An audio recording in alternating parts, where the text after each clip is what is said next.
አክሎ ትልቅ አባት እያሉት ልጅቷ የሰውን ህይወት ስትበጠብጥ እንዴት ዝም አሉ? ኢየሩስ እና ሄኖክ የነበራቸውን ግንኙነት ጉድ ሳይሰማ መስከረም አይጠባሉ።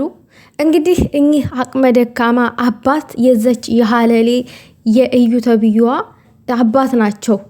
ወይ ጉድ! የማይታመን ነገር ነው። የመሬ ነው፣ ለማመን የሚከብድ ነገር ነው። መቼስ በዚህ እድሜያቸው እኔ ልጄ ናት ብለው አይዋሹም። ትልቅ ሰው ነውት፣ አይዋሹም።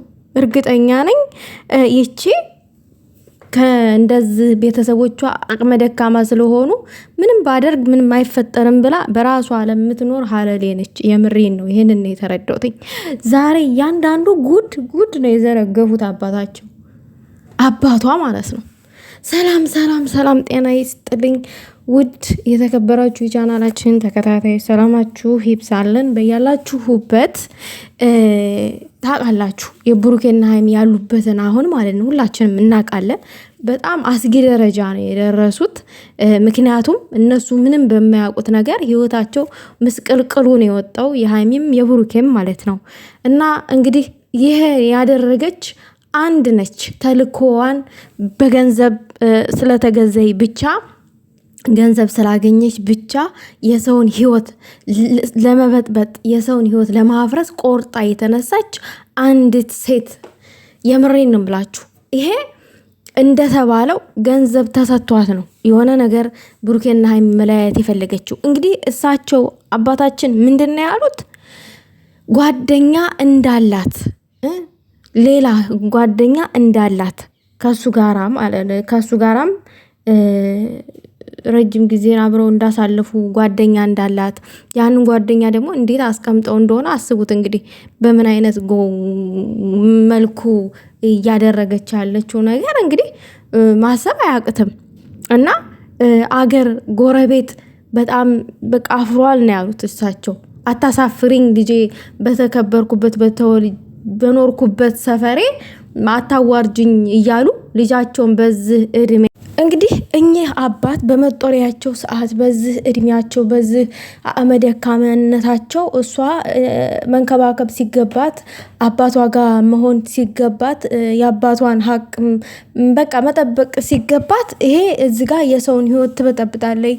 የሰውን ፍቅር ለማፍረስ ገንዘብ ስለተከፈላት ቆርጣ የተነሳይ ሴት በጣም በዚህ ልክ በጣም የሚደብር ነገር ነው። ምክንያቱም እኚህ አባት እንግዲህ ትልቅ ሰው ያረጁ ናቸው። በዚህ እርጅና ወቅት መቼስ የውሸት ልጄ ናት ብለው አይመጡም።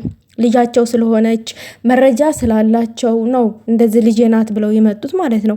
እና እኔ በጣም ነው ያዘንኩትኝ። ምክንያቱም አባት በማረፊያው ሰዓት፣ እናት በማረፊያዋ በመጦሪያዋ ሰዓት በልጅዋ ስትፈተን በጣም ከባድ ነው። አሁን ይች ልጅ ብሩኬንና ሃይሚን መለያየችና ምንድነው የምትጠቀመው? በእርግጥ ብሩኬንና ሃይሚ አይለያዩም። በሷ ተራቅራቅም በወሬ ማለት ነው። ሲጀመር ሃይሚዬ ራሱ ዋጋ አስከፍልሻለሁ ከነ ልጅሽ ነው ማጠፋሽ ብላታለች። ምክንያቱም እያደረገችው ያለው ነገር ሃይሚ ሙሉ ለሙሉ አሁን ነቅታለች። በቃ ውስጧ ነግሯታል ውሸት እንደሆነ፣ ልታጣላቸው ቆርጣ እንደተነሳች ሃይሚ አሁን ላይ በጣም ነቅታለች። በቃ መሆን ያለበት የድሮዋ ሃይሚ አለ ያቺ ቆራጧ ሃይሚ ሆና ማየት ነው የምንፈልገው እኛ። ያልቅሳ ምናምን ማየት አንፈልግም። ምክንያቱም እዚህ ጋር ሃይሚ ለወንድ ማልቀስ የለባትም። እንዲህ ለምን ነው የምታለቅሰው እንዴ? ምን መሰላችሁ ውዶቼ፣ እናንተ ስላለቀሳችሁ ያ ወንድ እንደ ብሩኬ ስህተት አልሰራም እንጂ ስህተት እንኳን ቢሰራ ከስህተቱ ይመለሳል ማለት አይደለም።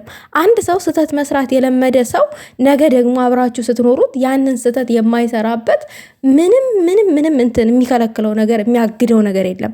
ሶ ግን ይቺ ደግሞ የእነሱን ህይወት ለማጥፋት ቆርጣ የተነሳች ሴት ናት። ሶ እዚህ ጋር ደግሞ ሃይሚ በማይረባ ነገር ማልቀስና መጨነቅ የለባትም። እሷ ተጨንቃ እዛ ጋር ኦዲየንስ ማልቀስ የለበትም፣ መጨነቅ የለበትም። እንደገና ደግሞ ኦዲየንስ ክፉ ቃል መናገር የለበትም። እዛ ጋር የሆነ ነገር በሚናገሩበት ሰዓት ወይ ብሩኬን አይወዱትም፣ ሃይሚን አይወዷትም ምናምን የሆነ የተለያየ የሀሳብ ልዩነት ይመጣል። ስለዚህ ሃይሚ ጥላትሽን ማወቅ አለብሽ። ጥላትሽ ናት ይቺ እዩ ተብዩዋ አንቺንና ብሩኬን ለመለያየት ነው። ምክንያቱም ከራሷ አባት አንደበት ጓደኛ ፍቅረኛ ያላት ልጅ ነች።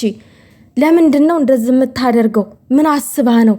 ለምንድነው ልጄ በዚህ ደረጃ ወርዳ የተገኘችው? ለምንድነው ጎረቤት ሀገር ጉድ እያለ ነው ብለው በራሳቸው አንደበት እኚህ አባት በዚህ እድሜያቸው በማረፊያቸው ሰዓት ይሄው ወጥተው እውነቱን ተናገሩ እና እነዚህ ደግሞ ልጆች መክሰስ እንዳለባቸው ክስ ሊጀምሩ እንደሆነ ምናምን ነገር። ምክንያቱም አሁን ላይ የብሩኬና የሃይሚ ጉዳይ ሁሉም ሰው ነው ያናደደው። በተለይ አሁን በፊት ላይ ሃይሚን ወድሻለሁ አፈቅሻለሁ ሲል የነበረ ልጅ ነው ይሄ ኡማርና ጓደኛው ማለት ነው። አሁን ለእውነት ቆመው ብሩኬና ሃይሚ አንድነታቸው አስቀንቷቸው አብሮነታቸው ምናምን ነገር እንትን ብሏቸው ወደ ራሳቸው ተመልሰው የብሩኬንና የሃይሚን አንድነት ነው አሁን እየተመኙ ያሉት። እንደው እየተናገሩ ያሉት ራሱ ንግግር እኔ በጣም ነው አንጀቴን ያራሰኝ። ሰው ልጅ ወደ ራሱ ሲመለስ የሰውን አንድነት ሲፈልግ በዚህ ልክ ደስ ይላል።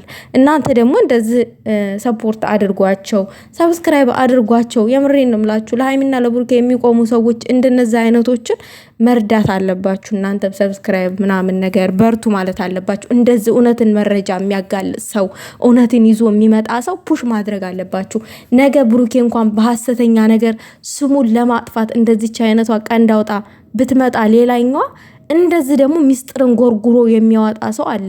አረ እውነቱ ይሄ ነው እየተደረገ ያለው ውሸት ነው ብሎ በይፋ እውነትን የሚያጋልጥ ሰው እንደነዚህ እንደነ ኡማር ይመጣል ማለት ነው። ስለዚህ እኔ በጣም ነው የወደኳቸው። አባቷን አምጥተው እዚህ ካሜራ ላይ እውነቱን እንዲናገሩ ማድረግ ፍቅረኛ እንዳላት እንግዲህ ከብሩኬ ጋር እዛ ቡታጅራ ሄዶ ብሩኬ በዛን ሰዓት እንደተገናኙ እርግጠኛ ነኝ። በዛን ሰዓት ነው ከፍቅረኛዋ ጋር የተኛችው ይች ልጅ።